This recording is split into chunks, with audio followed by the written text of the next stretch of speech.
Hola, bienvenidos a este Nada que Ver, que viene muy musical. Justamente vamos a estar hablando sobre la música y el cine boliviano. Y no vamos a quedarnos en un diálogo entre el señor Diego y mi persona, sino que tenemos a un invitado estelar, Sergio Prudencio, uno de los destacados compositores de música para cine en Bolivia, uno de los que sigue el legado de uno de los maestros más importantes, el histórico, que es Villalpando. Sí. Prudencio hace la música para Utama, la película que está en cartelera, ópera prima de Alejandro Loaiza, hace la música para San Ginés, nos deja en la historia más de un par de jingles importantes, entre ellos el que está en la película Para recibir el canto de los pájaros. Sí. Pero bueno, antes de entrar con Sergio Prudencio, más bien vayamos un poquito más atrás. Vos mencionabas a don Alberto Villalpando, quien, bueno, el año pasado brindó un concierto muy interesante en la Cancillería. Creo que ambos pudimos asistir casualmente, pero él tiene una larguísima trayectoria. ¿Podés recordar alguno de sus principales? Es de los que acompaña a los equipos de producción con Jorge Ruiz, con Jorge Sanginés, entre los años 60-70, y posteriormente va a dar, por ejemplo, la música a Chaco de Diego Mondaca. Villalpando va a ponerle la música a esta ópera prima de largometraje tan especial. Ah, mira. Yo recuerdo un poco la de Mina Alaska, porque no sé por qué azar y fortuna del destino tengo el disco, o tenía el disco. Un long play. No, un compacto. Es un disco importante porque cuenta con la participación de el gringo Fabre en la quena, que son los famosos músicos que participaban de la Peña Naira con Violeta Parra.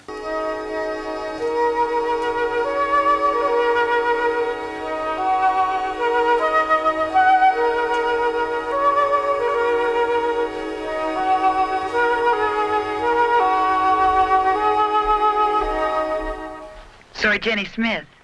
Y si avanzamos un poquito en los ya 70s, ¿qué otros músicos tenemos en el cine boliviano? Vuelvo a Mina Alaska porque esa es la primera banda sonora restaurada como disco de nuestra historia musical para cine. En los 70 creo que el cine se vuelve el cine urgente, el cine de San Ginés, un cine de guerrilla en la que suena de otra manera, quizás más con el sonido directo y bandas sonoras no necesariamente relacionadas a composiciones musicales. Compositor. Eso. Y en los 80s ya entramos con Paolo Agassi.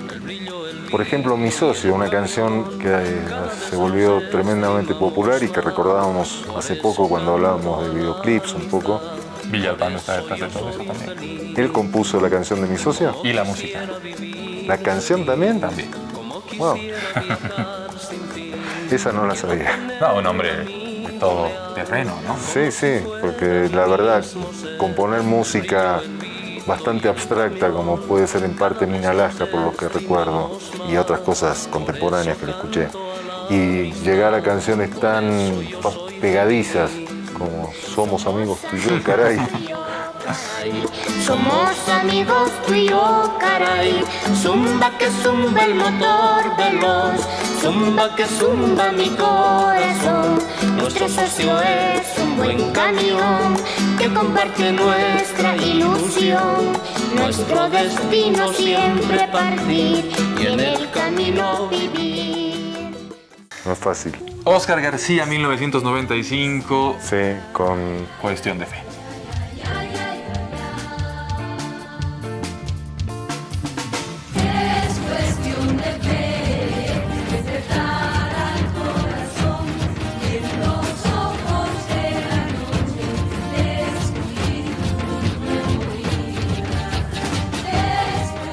Y además, Oscar García va a hacer no solo la música, sino la concepción de la banda sonora de la primera película de ciencia ficción boliviana, que es El Triángulo del Lago. Si hablamos de esta sonoridad boliviana, tenemos que recurrir a estos nombres. Pero te comento otra cosa de Oscar García muy interesante. Él también hace la música de Escrito en el Agua, otra película de Marcos Loaiza, más o menos de la época, pero que tiene una particularidad que la hace muy diferente a todas las otras. Es una película por encargo que Marcos va a filmar en Buenos Aires, en Argentina, con actores argentinos, y Oscar García compone tangos. Y recuerdo que me comentó alguna vez el choque inicial que tuvo con los músicos argentinos que pensaban que un músico extranjero y boliviano no iba a poder ni agarrar el estilo, ni el manejo del bandoneón, ni nada, y los dejó chiquititos. Matilde Casasola, recientemente premiada con el Cóndor de los Andes, también forma parte de la sonoridad del cine boliviano, habiéndole puesto letra a una de las canciones que forman parte de la banda sonora de esta película de Agassi, El Atraco, que también cuenta con la música de Sergio Prudencio. Ya fuera en un columpio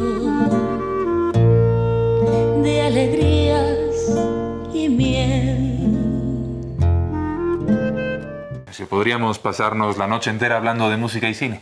Sí, hay otra que también recordamos en alguno de los primeros programas, que es la cueca de Willy Claure para Los Andes no creen en Dios. La cantarina.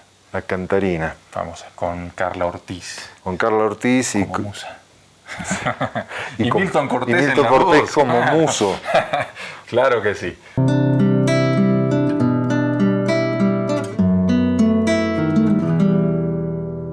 Desde que me vi en tus ojos, voy de desvelo en desvelo, con la ilusión de que un día quieras llevarme a tu cielo, por besar tus labios rojos, por ser parte de tu aliento. Dejaría todo, todo porque vengas a mi encuentro. Estás viendo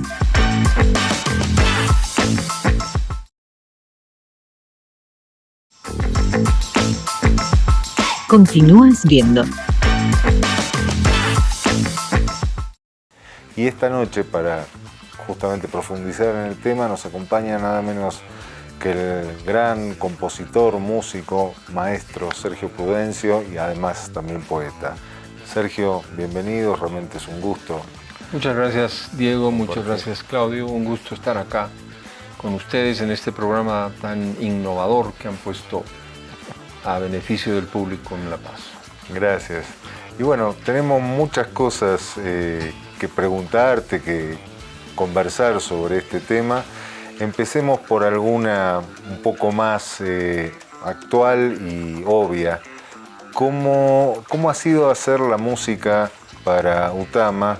Donde además creo que hay una cuestión no muy usual, que es esta combinación de composiciones tuyas previas, pero también algunas hechas ex profeso para la película. Correcto. Bueno, viene de un antecedente importante, que es una relación con Alejandro Loaiza. Él solía, junto con mi hija Fernanda, grabar los conciertos de la Orquesta Experimental de Instrumentos Nativos que dábamos en las temporadas anuales regularmente.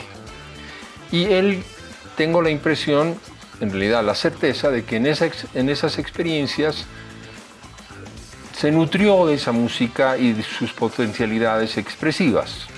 De tal suerte que cuando él empezó a armar el guión y después a armar la edición propiamente tal, él hizo asociaciones libres de esa música que él conocía mía con su estructura de imagen. Él me presentó eso y yo le dije, me asombré porque realmente funcionaba.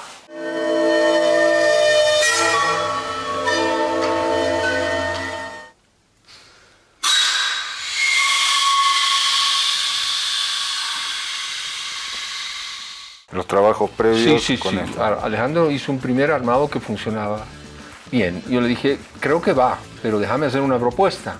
Déjame armarlo a mí, te doy otras alternativas y si es el caso de hacer algo nuevo, lo haremos. Y él fue muy permeable, muy propicio a eso y progresivamente fui haciendo propuestas de edición, composiciones, cosas que él aprobaba, otras que no aprobaba, hasta que encontramos un punto de conformidad plena, ¿no? Pero el antecedente es que Alejandro conocía bien mi música y que tuvo la certeza de asociarla bien con su narrativa.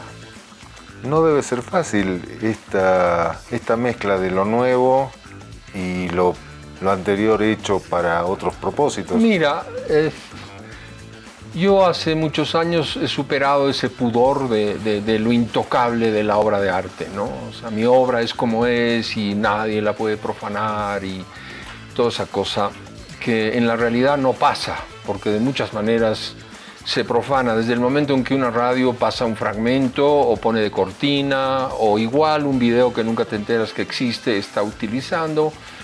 Bueno, a mí me ha dejado en paz el hecho de aceptar que cuando la obra sale de uno ya no es de uno, ¿no? Entonces, en ese sentido, pues si sirve, que sirva, ¿no? Que se lo haga bien, que tenga un sentido de corte, que no se interrumpa una frase, que tenga un buen criterio de ingreso, de entrada y todas esas cosas, y ya está. Muchas veces afuera, cuando uno se encuentra con la gente del cine, dicen el cine boliviano se ve bien pero suena mal. Puede ser por la mezcla, puede ser por el trabajo en general de la banda sonora. Pero en este caso, Utama, dentro del palmarés que ha logrado, que van más de 30 premios, tiene entre esos galardones uno a la música. ¿Qué te merece a ti como creador haber recibido este premio? Bueno, mucho halago, por supuesto, estoy muy orgulloso de eso. Siempre viene bien que haya un reconocimiento de esa naturaleza en un lenguaje que no deja de ser una pugna, ¿no es cierto?, entre varios componentes, la relación imagen-sonido, para empezar, pero también la relación sonido-sonido, ¿no? Yo siempre digo que el poder lo tiene quien mezcla, ¿no? En cuanto a definiciones semánticas, sintácticas de lo que es el sonido, de lo que es la película finalmente, ¿no? Y en ese sentido, Utama creo que es una película muy bien lograda en esas disputas de territorialidad audiovisual. Me parece que está bien resuelta. La mezcla es fantástica, es muy buena. Y el diseño de la banda sonora es fantástico también. El manejo de esa respiración como un elemento que hilvana la historia desde el primer fotograma, en realidad, creo que casi hasta el último, es un concepto fantástico que se imbrica muy bien con la música, ¿no? Entonces, en ese sentido, tal vez en la mezcla algunos detalles que podrían haber estado más en tal dirección que en otra, pero son esos detalles. De manera general, Utama se resuelve muy bien como una propuesta integral audiovisual.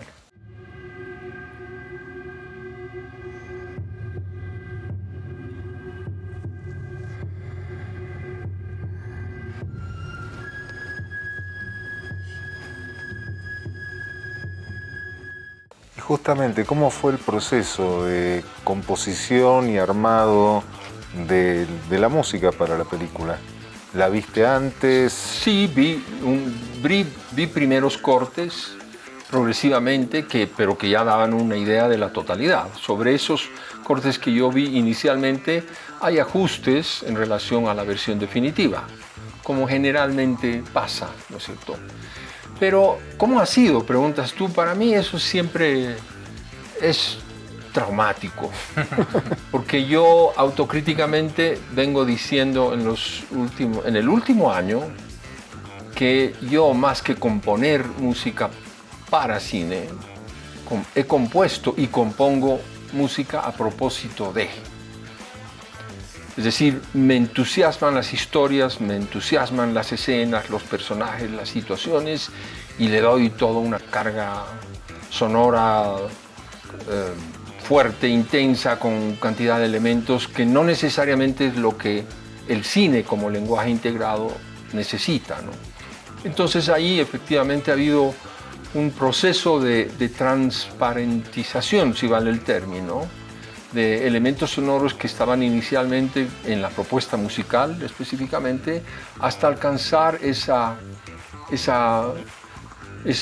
cualidad etérea que le han dado a la presencia de la música en la película, que yo ahora como espectador suscribo plenamente.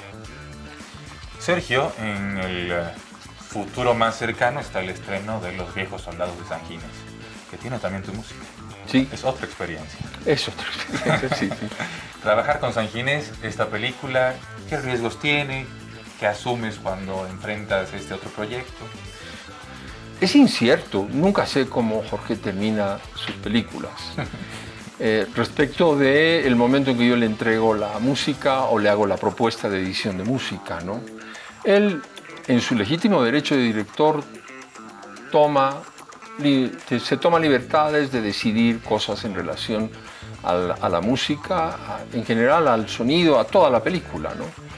Entonces, en ese sentido, yo estoy ansioso y un poco inquieto por ver de qué manera se han resuelto las cosas en ese sentido. ¿Ya has entregado esa música? Absolutamente, sí, absolutamente está entregado. Y siendo vos, creo que el compositor más presente en las películas bolivianas, has trabajado con varios directores, ya lo mencionaba Claudio, ¿no? Por supuesto Jorge Sanginés, ahora con Alejandro Loaiza, también con Pablo Agassi. Mela Márquez. ¿Cómo podrías resumir, para contarnos un poquito las diferencias de trabajar con cada uno de estos directores, este aspecto?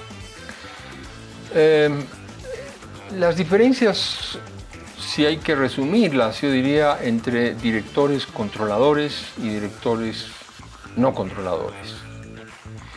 Y dentro de eso, sin embargo, hay matices, ¿no? Por ejemplo, para iniciar la respuesta casi al azar, Pablo sabe demandar. Es muy claro en su demanda. Necesito esto, lo describe, lo define, lo referencia. Me pone un ejemplo, por ejemplo, algo así. Hay una película, nunca me voy a olvidar, el día que murió el silencio, que me dijo, no quiero un instrumento nativo, no se te ocurre. Bueno, yo cumplí, efectivamente, tampoco lo hubiera propuesto, pero en ese sentido, Pablo demanda y luego te libera, ¿no? Mela te libera de principio, Mela confía al 100%. Yo he hecho 2 largometrajes con Mela, uno que no se ha terminado, sobre Jaime Sáenz, maravilloso trabajo que el cine boliviano debería rescatar. Y con Mela ha sido maravilloso trabajar porque ella confía en lo que uno hace y ensayar, y yo he tomado riesgos realmente importantes para la naturaleza de ese film, ¿no? Jorge es más controlador en el sentido de que él toma decisiones definitivas sobre la música que no necesariamente forman parte de la propuesta que yo le he hecho, ¿no? Hay películas en las que he compuesto un tema, un leitmotiv para tal personaje, que de pronto Jorge lo utiliza para completamente otra cosa, ¿no? Juan Carlos Valdivia también. Creo que Juan Carlos Valdivia y Jorge en ese sentido se parecen, ¿no?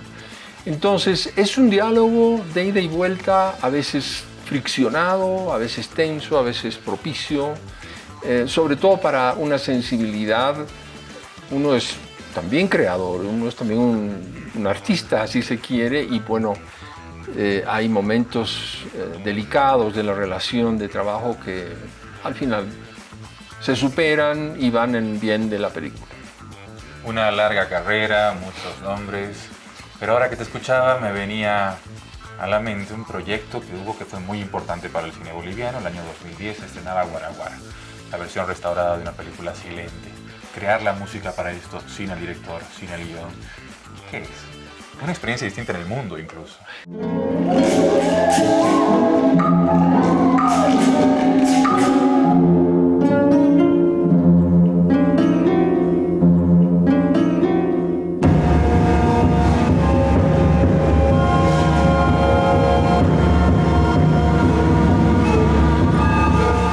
Sí, una experiencia maravillosa. Sobre todo por una razón. Yo venía persiguiendo a Velasco Maidana hacía muchos años, como músico, porque yo había leído en las enciclopedias que érase una vez un compositor boliviano llamado José María Velasco Maidana, que una vez había compuesto el ballet Amerindia y que había viajado por capitales latinas, etc., ¿no? Pero nunca se había escuchado nada de él ni se había visto una partitura. Entonces yo hice una verdadera pesquisa de Velasco Maidana. La conocí a su primera esposa, a doña Marta, ya anciana, que me dio muchísimos datos, muchísima información, y me dijo que ella guardaba el famoso baúl de Velasco Maidana, que su nieto llegó aquí en el año 90 uno o dos, si no me equivoco, lo abrió y repartió ese material entre la Cinemateca y a mí me tocó la música, ¿no? Eso de manera general es el antecedente. Velasco Maidana para mí era un fantasma que me perseguía de muchas maneras. Cuando aparece la posibilidad de hacer Amerindia, yo no podía creer, porque había que dar solución a una edición, a una recuperación, una restauración de una película cuyo sonido había sido tocado en vivo, como se tocaba en la época, con un pianista que probablemente se dice que improvisó guaiñitos. Ese es el dato que alguna prensa consigna, ¿no? De manera que yo le hablé con Fernando Vargas, con Verónica Córdoba, que estaban a cargo de la restauración, y les dije, aquí hay que hacer algo completamente diferente. La restauración no va hasta el nivel de restituir la modalidad de difusión de esa película. Ahora es una película que tiene una banda sonora incorporada, hay que tratarla como tal, ¿no?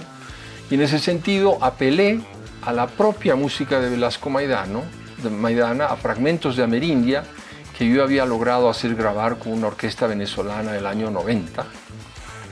Es una historia en la que puedo perderme mucho tiempo, no voy a detenerme ahí. Y luego música mía, de la orquesta, para la Orquesta de Instrumentos Nativos, fragmentos de música de Villalpando, fragmentos de Atiliano Ausa, que configuraban todo el armado de la banda sonora de Guara Guara. Tremendo trabajo. Uno no se imagina que hay todo esto atrás de... Sí, fue una experiencia que me ayudó a conjurar esos fantasmas de Velasco Maidana. Para ir cerrando, ¿cuáles son tus influencias o los músicos que más te gustan en el cine? Morricone por una razón, porque coincido con él en una cuestión conceptual, que la música es la emoción del cine.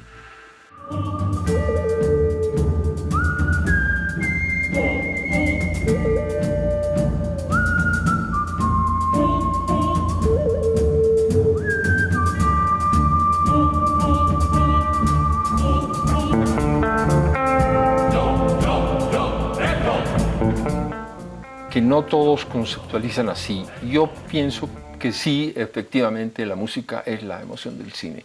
Y si alguien ha trabajado bajo esas premisas, es Morricone.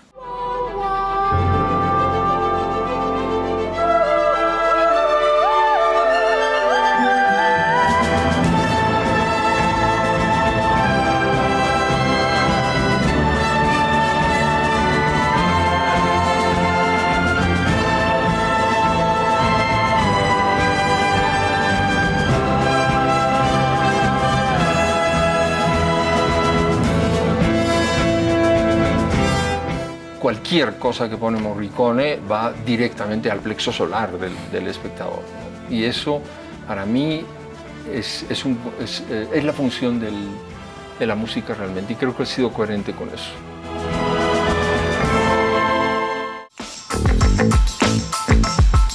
Estás viendo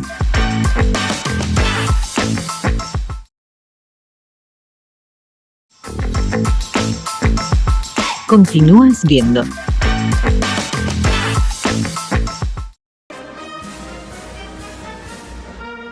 Más laureles para el cine boliviano. En la sección que tanto nos gusta y tanto gusto da tener, hablamos esta vez de otros dos grandes laureles para el cine boliviano. El primero viene de una remota región casi transilvánica.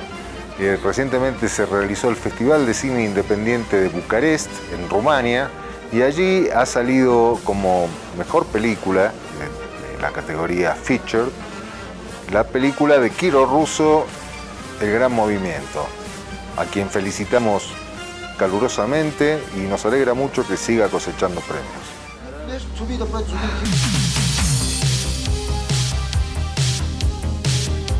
Mira lo que estás haciendo, rápido así. A la cuya también, puta, jodido, mucho polvo también, puta. Utama, volvemos a ella con mucho cariño, con mucho respeto, y es que este fin de semana ha sido la película más vista en los cines de Bolivia.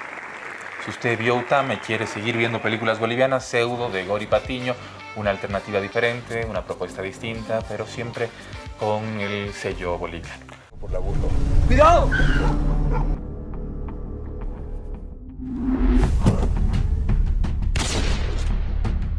Pseudo es una película policial, de suspenso, de acción incluso, totalmente distinta a Utama, así que tiene para elegir.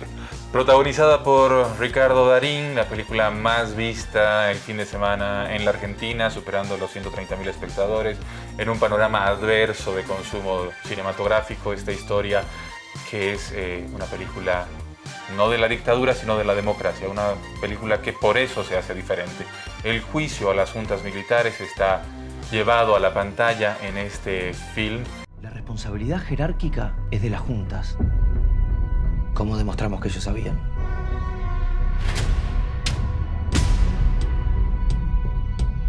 Esta es nuestra oportunidad. Cuídate, Julio. Cuídate. Vas a meter preso a Videla. A todos los responsables. Si no me equivoco, son 2 países los únicos que han juzgado a sus dictadores, o algunos de ellos al menos. Uno es Argentina, por supuesto, con el juicio de las juntas que gobernaron a la República Argentina entre 1976 y 1983. Y por otro lado, Bolivia, con el juicio a García Meza. Puede verla en salas de cine, comercialmente. Y para despedirnos en este programa, los dejamos con una de las tantas músicas, de las tantas composiciones que ha realizado precisamente Sergio Prudencio para el cine nacional. Chao, hasta la próxima semana.